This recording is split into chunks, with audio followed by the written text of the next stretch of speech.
Welcome to Getting Started with the DevExpress WPF chart. In this video, we'll create a bar chart with unbound data and set up basic chart elements, enable integrated print and export functionality, display the chart designer at runtime, switch chart types and use a multi-pane display, combine different chart types on a single diagram, switch the diagram type and display pie charts with the same data, and finally, bind the chart to a large data source and use the control's data analysis feature to enable a user-friendly data visualization. To create a new application in Visual Studio, first select DevExpress Template Gallery and click Next. Name your project and click Create.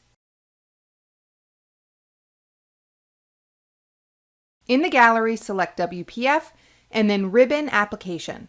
The template will generate a window with a ribbon, a status bar, and empty client area. Find the DevExpress chart control on the toolbox and drag it to the window. In the context menu, select Layout, Reset All to make sure the control fills all available space. This is the basic layout we'll use throughout this tutorial. Now let's add some data to the chart. Use the Control Smart tag to invoke the Designer dialog. In the tree view on the left, you can find a single series already added to the chart.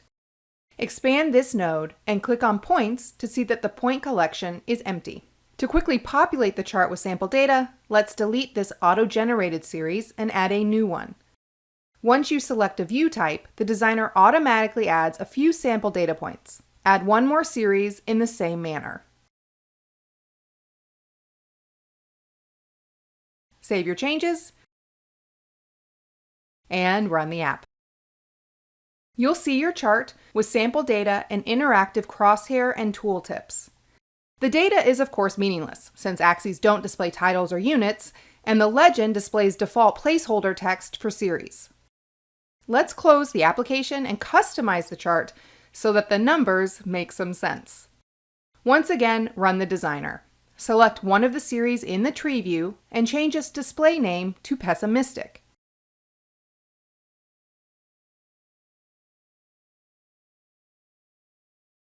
You can also select a series directly on the chart preview. Let's do this for the second series and change its name to Optimistic. These changes fixed the chart legend. Now let's add a title to the entire chart. Use a plus glyph next to titles and type in projected sales.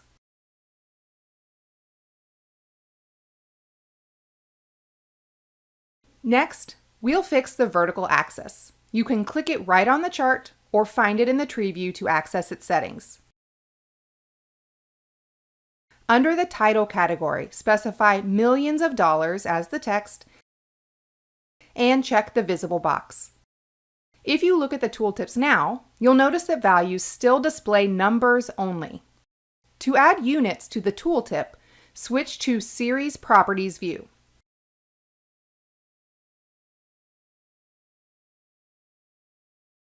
Click the button next to Crosshair Label Pattern.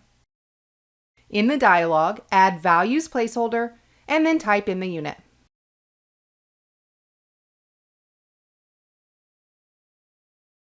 Do the same for the other series.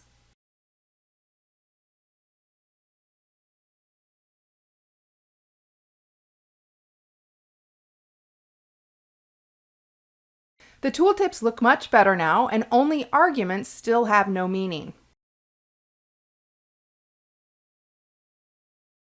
To change argument values, you can navigate to the Points module under each series. In this video, we choose to do it in XAML instead, as sometimes this can be a more straightforward way to edit your chart. In Code View, you'll see the new elements we added: the title, legend, axis settings, and then the series points. Let's change point arguments to string values that identify product categories.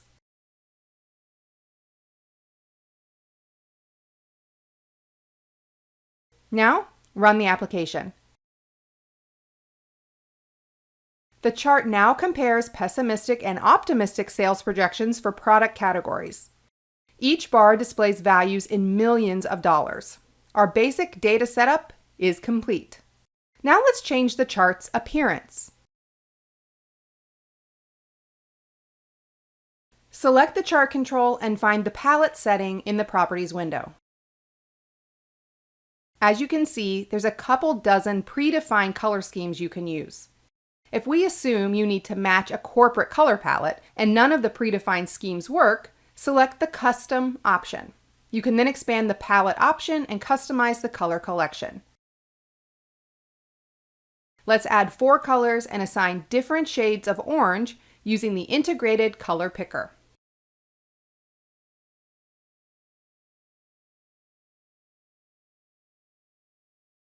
Close the dialog and review the change in the XAML view.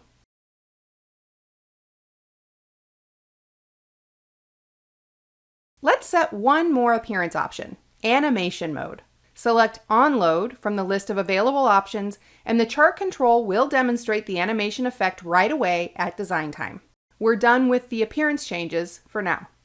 So now let's add a ribbon command that will show the chart's print preview dialog where users can print out or export chart data. Set up a new page group in the ribbon control and use the Smart tag to add a new button.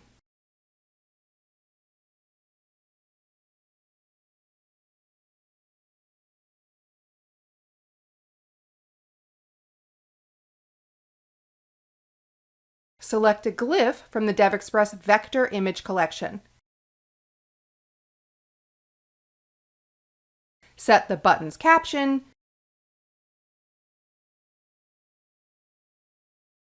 name, and click Event Handler.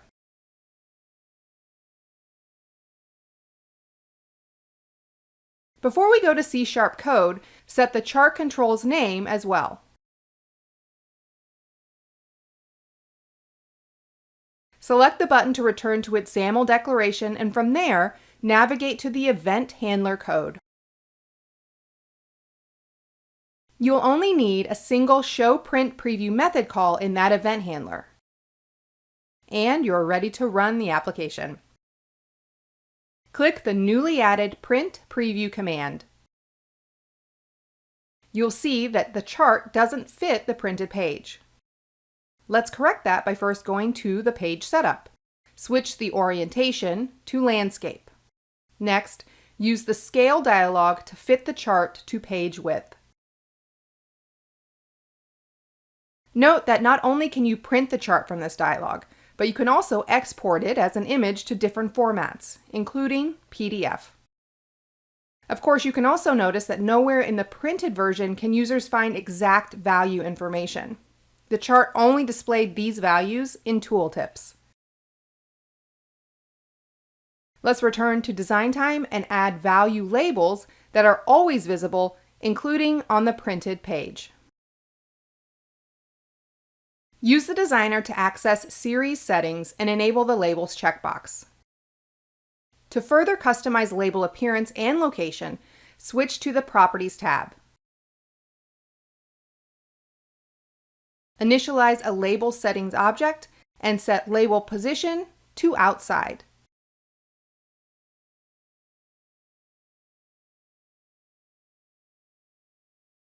With this display, crosshair and tooltips wouldn't be necessary, so let's disable them.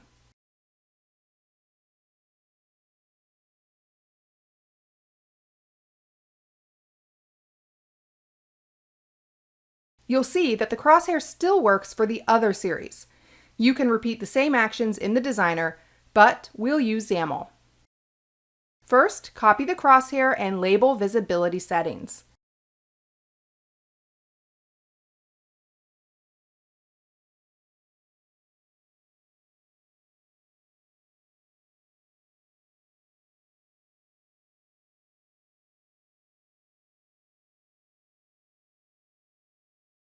Then, duplicate the label settings tags. And label setup is now complete. As you can see, there are many ways to adjust the chart's appearance and to add meaning and readability to its values. You can give end users control over these aspects by letting them customize the chart at runtime using the same designer dialog that we've been using at design time. Now let's add another ribbon command that will invoke the designer.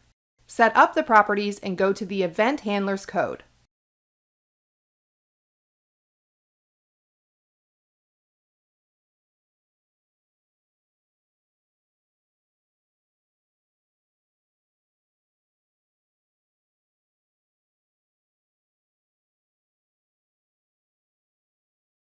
Before we write code, we'll need to use the Solution Explorer to add a reference to the chart designer assembly.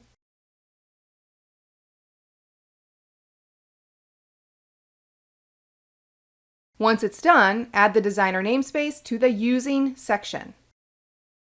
Then write the code that creates a new designer instance and then calls its show method. Let's run the application and see what kind of customization capabilities are available to end users. Let's bring up the designer and select a series.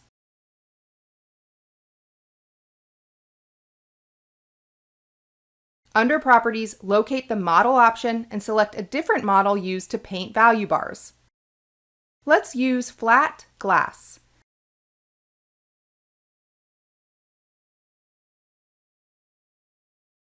Do the same for the second series. One more thing users can do, or you can do at design time, is to add a secondary pane to the chart. Once you do that, select a series and use its pane option to move it to the newly created area. Two charts are now aligned one under the other. Users can also change the current chart view. The designer displays a list of available charts. You'll see that some of the chart types, such as pie, are grayed out, and that's because they are incompatible with the current diagram type. We'll see how to create a pie chart a bit later. For now, select a compatible view type, such as a spline area. Separate the series to different panes again.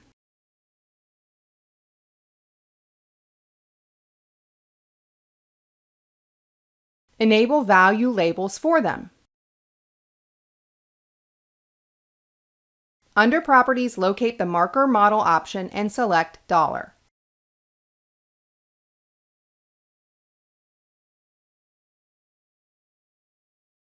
Turn on the Marker Visible property.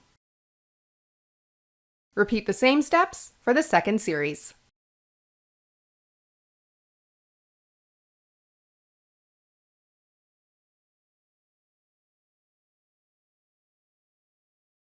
Save the changes and see the customization result on the form.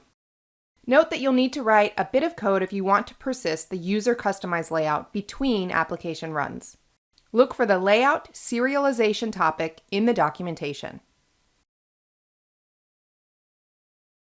When you return to design time, you'll once again see the side-by-side bar series. In XAML, let's change only one series to area type and leave the other displaying bars. Such combinations work as long as both series are compatible with the current diagram type. Find the series you want to change and replace the type name. You'll also need to remove or adjust any incompatible settings. The area is displayed on top of bars now and blocks some data from view. Let's move to the background by changing the order of tags in code. Cut the area series from its current position and paste before the bar series.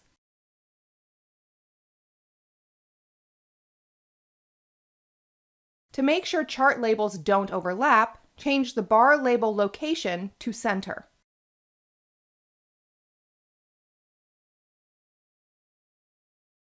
That's it for this task. You now have a chart that combines two different view types.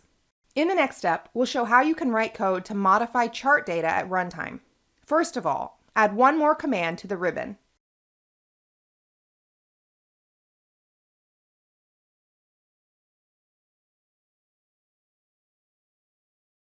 In the click handler, access the chart control, then its diagram property, and then the series and its point collection. Add one more point. Duplicate the code line and slightly modify it to add a point to the second series as well. Before you run the application, change the chart's animation mode to On Data Changed.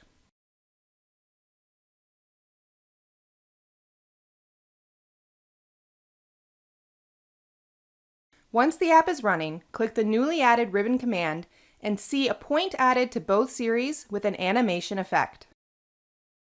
Now let's display the same data using another popular chart type, pie. To preserve series data, we will once again edit XAML, and the first thing to do is change the diagram type from XY to simple. Next, remove any remaining axis settings and rename series view objects to pie series 2D.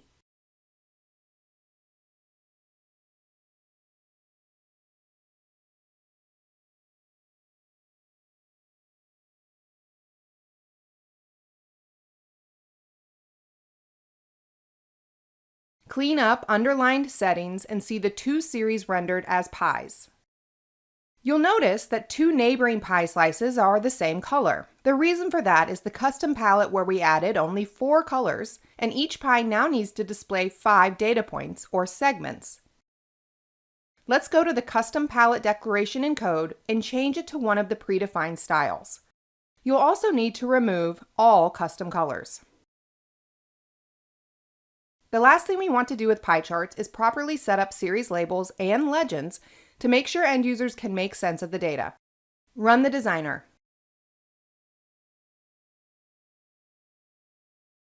Specify a title for the legend. This one will display values from the optimistic series. This means that we'll also need a second legend, which we can easily add in the tree view. Set its title to pessimistic. Now select the corresponding series and indicate that its values should be displayed in this separate legend. Modify legend positions to place them into the top left and bottom right corners.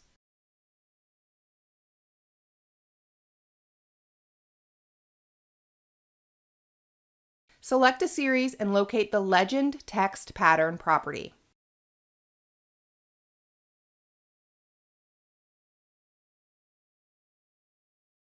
In the editor, create a template that displays an argument and corresponding percentage of total. See the changes displayed in the top left legend.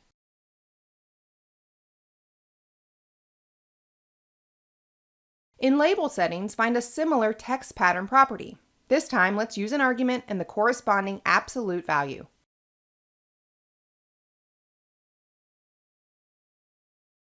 Save the changes and let's copy these label settings from one series to another in XAML.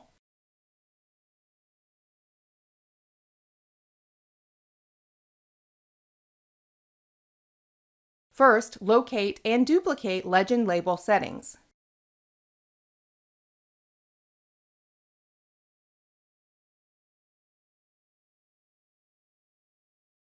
Do the same for series labels.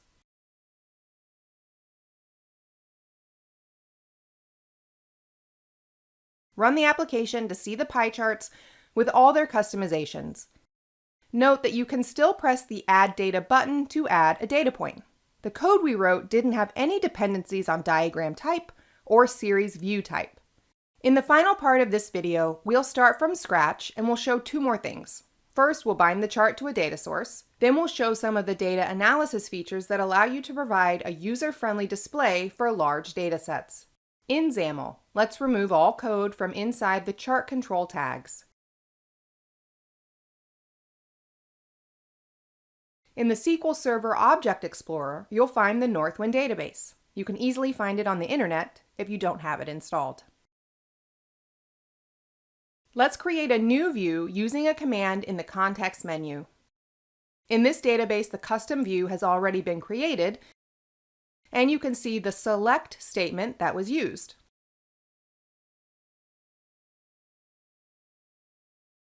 It queries 200 records that contain order data, product name, and order amount. We limit the number of products to 4 and order data by date. If you're creating a new view, Don't forget to press the Update button to apply your changes. Now let's use this view as the chart's data source. First, select Project, Add New Data Source. Go through the wizard to locate the created view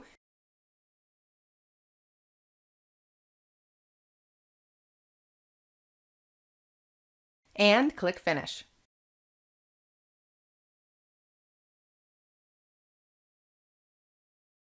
Run the chart's data source wizard now. If you don't see the created data source in the list, close the dialog and rebuild the application.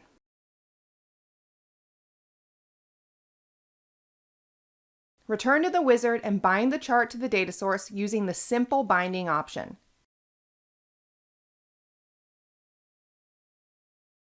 It's time to set up the series using the designer. Since the data view contains information about multiple products, we want each product to be visualized by a separate series. An easy way to accomplish this is by using a series template. Select the view type and then switch to the Data tab.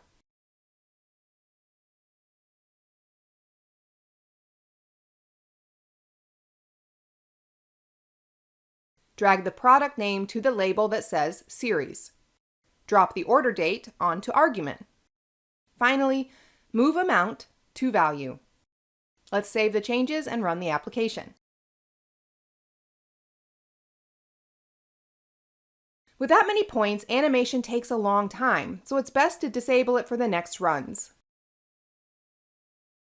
You'll also notice that the legend is now missing, and it's hard to analyze data in a view with point density that big.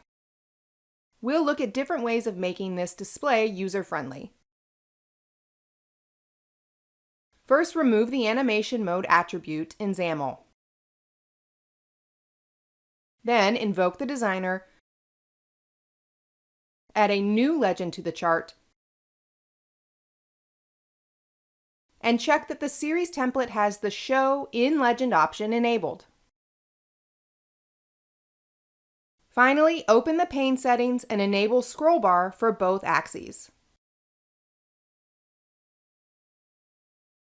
Save the change and run the application. Initially, you'll see the same data display. You can now use the mouse wheel to zoom into the view and then operate the scroll bars to explore the chart in greater detail. You can see in tooltips that the data contains daily values.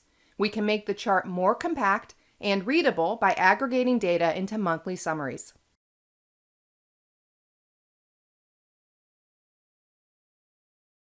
In the designer, go to the horizontal axis settings and locate the Date, Time, Scale options property. Let's use manual settings. Specify month as a measure unit and sum as the aggregation function.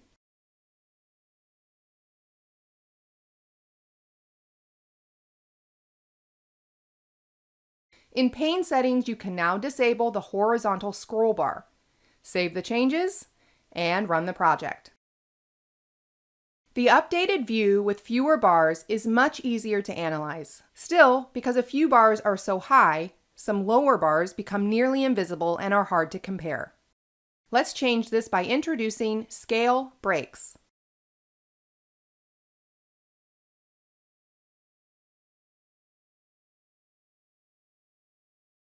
In pane settings, disable the vertical scroll bar.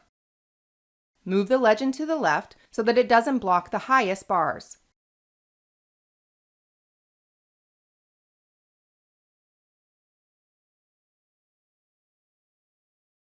Finally, go to the Y-axis settings. Find the Auto Scale Breaks option and initialize its value.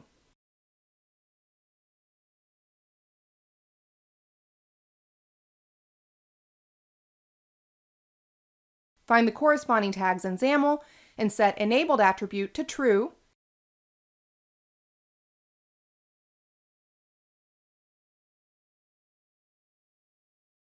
and Max Count to 2. And let's run the application. You'll see two breaks, one between 1800 and 2300, and another between 2300 and 400. The final thing we'll do in this video is change this chart to make it as simple as the one we built in the very beginning. Use the XAML view to disable the scale breaks. Then locate horizontal axis settings and change the aggregation settings to yearly display.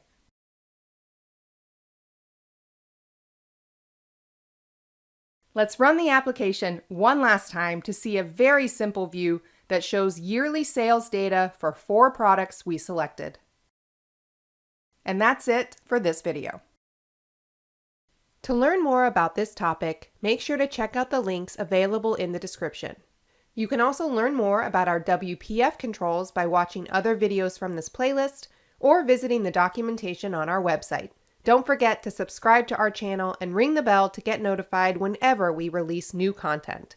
Thanks for watching, and thank you for choosing DevExpress.